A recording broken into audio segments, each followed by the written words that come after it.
السلام عليكم ورحمة الله وبركاته وعشركني برشاد علمي كمبيوترka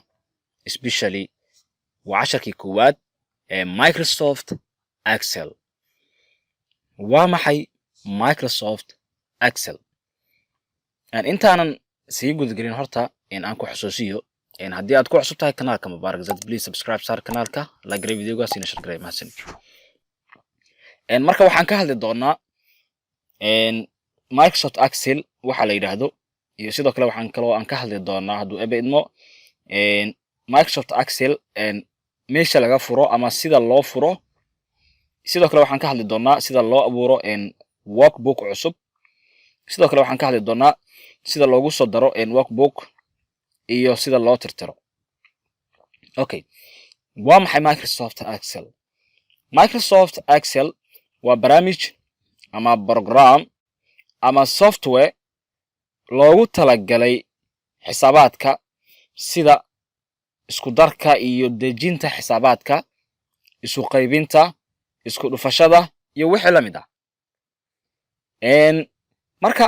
Microsoft Excel si aan u furno waxaan aadi doonaa marka ugu horeyso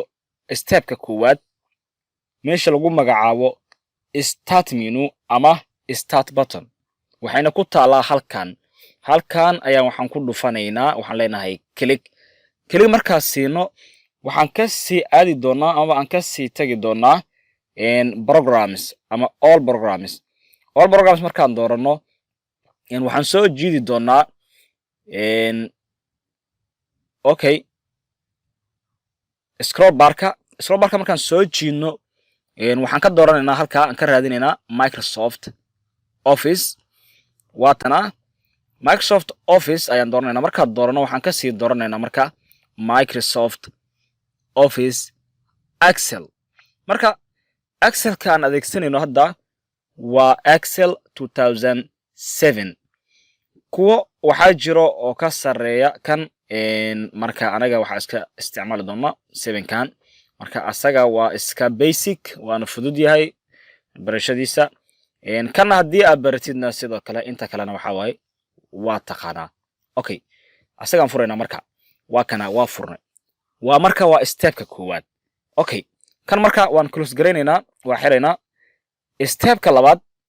waxaan aadi doonaa right click ayaa waxaan ku dhahaynaa ama aan ku oranaynaa halka banaanka desktopka banaankiisa halkan muujida halkan banaanka ah ayaa waxaan leenahay right click markaan yiraahdo waxaan ka dooranayaa marka halka meesha ay ku qoran tahay new markaan doorto waxaan ka sii dooranayaa halka ay ku qoran tahay marka Microsoft Office Excel worksheet kligan siinaya markaan siiyo marka waa ka uu ii sameysmay kadib double click ayaan siinaa halka double click waa ka waa stepka labaad waxay la tahay intaas in la fahmay oo in la gartay okay marka waxaan sameyn doonaa marka creating new workbook marka creating new workbook sidaan u sameynaa yani workbook cusub sidaan u sameynaa hadda waxaan ku jirnaa new Microsoft Office Excel worksheet hadda waa mid cusub sidoo kale kan waa cusub yahay hadda laakiin mid kale oo cusub ayaan rabaa inaan sameysto maxaan sameynayaa halkeen aadaya ama halkeen tagaya waxaad sameyn kartaa laba mid baa sameyn kartaa midda koowaad inaad tagtid halka ay ku qoran tahay Microsoft Office button halkan ay meeshan mujida halkan inaad dooratid halka markaad doorato kadibna aad ka sii dooratid halka ay ku qoran tahay new markaad dooratid waxa ku soo baxaya marka dialog box kan markuu ku soo baxo waxaad dooranaysaa halka ay ku qoran tahay blank workbook markaad dooratid kadibna waxaad leedahay create ayaad ka sii dooranaysaa create waa sameysme inuu sameysme in kale sideed ku garanaysaa waxaad ku garanaysaa kan hadda aad sameynay waxa ku qoran book 1 ayaa ku qoran kii horena waxa ku qornaa new Microsoft Office Excel qaybta kore fiiri halkaas okay aan ku tusiyo marka mid kale aan sameynayna saa u fahamtid hadda kan hadda aan sameynay waxa ku qoran book 1 okay mid kale aan sameynayna office button kan tagaya kadibna waxaan ka sii dooranayaa new markaan doorto waxaan dooranayaa blank workbook halka ay ku qoran tahay markaan doorto marka create ayaan leeyahay halka waa isbedelaysaa fiiri marka hadda maxay noqotay halkan waxay noqotay marka book 2 kii hore wuxuu ahaa book 1 waa kana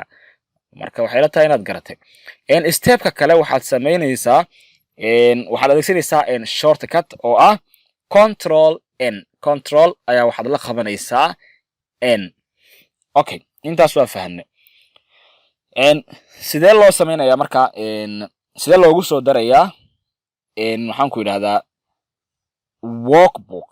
ama worksheet sidee loogu soo darayaa marka worksheet waxaan sameynaynaa laba mid baan sameyn karnaa stepka koowaad waxaan tegaynaa halkan waa step aad u fudud kaas waxaan tegaynaa halka ay ku qoran tahay kan hadda sheet 1ka ama 2ga midka doontid tag dushiisa markaad tagtid waxaad leedahay right click markaad tiraahdo waxaad leedahay marka waxaad tegaysaa halka ay ku qoran tahay insert markaad tiraahdo marka kadibna wuxuu ku soo qabanayaa dialog boxka kadibna worksheetka ayaad ka dooranaysaa worksheet markaad dooratid kadibna waxaad leedahay okay waa ka hadda waxaa ku soo darsamay halka marka worksheet 4 awal 3 ku jirta 4 uu noqday okay stepka labaad waxaad sameyn kartaa waxaad tagaysaa insert button oo insert buttonka marka wuxuu ka tirsan yahay carabka home ayuu ka tirsan yahay home waa kana carabka home waan joognaa hadda insert marka waa kana insert wuxuu kaga sii tirsan yahay sidoo kale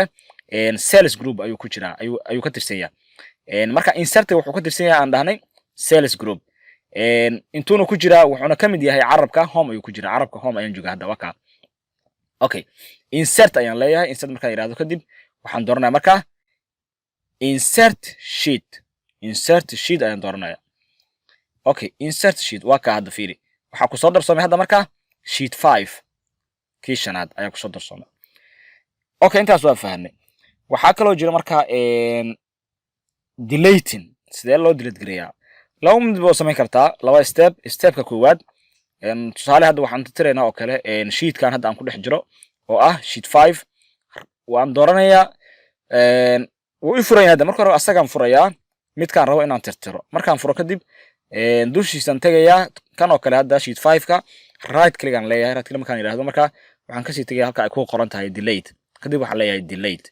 waa ka sheet 5 halkaan ma ku jira marka mu jeedaa may ma ku jiro sababtoo ah waa ka delete gareey stepka labaad su'aal ahaan waxaan rabaa inaad delete gareeyo sheet 4 waxaad tegaysaa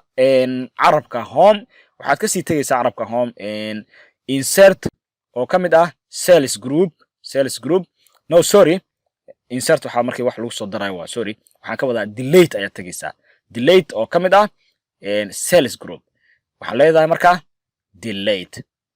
markaad tiraahdo marka waxaad dooranaysaa delete sheet kadib waxaad leedahay marka waad dooranaysaa click hadda muu jeeda marka sheet 4 waa la delete gareeyay halkii waa laga tirtiray wuu ka baxay meesha marka okay waxaa la tahay in la fahmay casharkeeni marka casharkii koowaad ee Microsoft Excel halkan ayaan ku soo gabagabeynayaa waa inuu casharka xiga iyo sida iyo nabadgelyo hana ilaawin inaad kanaalka subscribe gareyso sidoo kale videoga like gareyso wassalaamu calaykum ورحمة الله وبركاته.